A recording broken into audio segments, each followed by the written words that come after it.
Hello everybody, I'm Maxi. Welcome to a new episode. Today let's talk about the tones of the character Bu, our no word.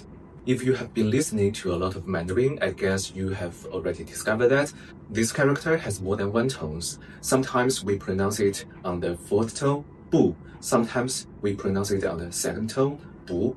This happens to a few very basic Chinese characters. So it looks random, right? Then how to remember all of that? But actually there is a rule for every of these characters.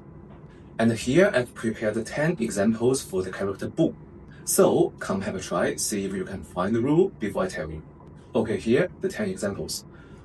不说，不说，不对，不对，不来，不来，不好，不好，不要，不要，了不起，了不起，差不多，差不多，说不定，说不定，用不着，用不着，想不想，想不想。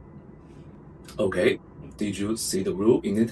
And for the newcomers who still cannot tell the four tones, I have another video teaching this, you can check that one. And back to the pronunciations here. Actually, the rule is quite simple. In a word or phrase, if the character after the character Bu is a fourth tone, then we pronounce Bu as the second tone, Bu. 不对，不对。And then in all the other situations, the character Bu is pronounced in its default tone, the fourth tone, Bu. 不说，不行，不好。Okay, let me go through all the examples we just shared here and pay attention to the character after Bu.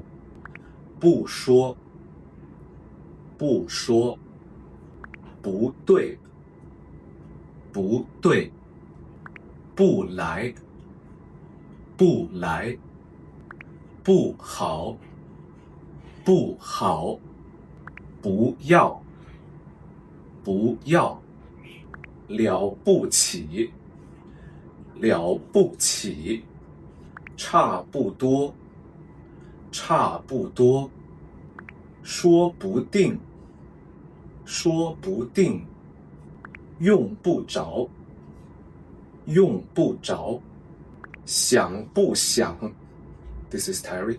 想不想 ？Okay, see, the rule is simple. If the character after it is a tone 4, then it's tone 2, 不. Otherwise, it's tone 4, 不. I think the only situation where I would still pronounce it as tone 4, 不, before a character in the tone 4 is when I say 这个不字. I would say the character 不, because in my head the default tone for 不 is 不, and here I'm referring to the character itself, so it's a 不字, 这个不字. That's the only situation where I would do this. Okay, I guess this can still be a little bit overwhelming when you first get used to the tones, but even if you pronounce it in the wrong way sometimes, it's still totally understandable. We developed this habit not because the two tones here affect the meaning of the character, it's just because we feel it's easier to pronounce this way. So you don't need to worry at all if you cannot always pronounce it right. And that is today's video. Thank you for watching this far. I hope it's helpful for you. And again, if you like this video, if you like what I'm doing, please leave a like and subscribe. I hope to see you in the next video. Bye bye.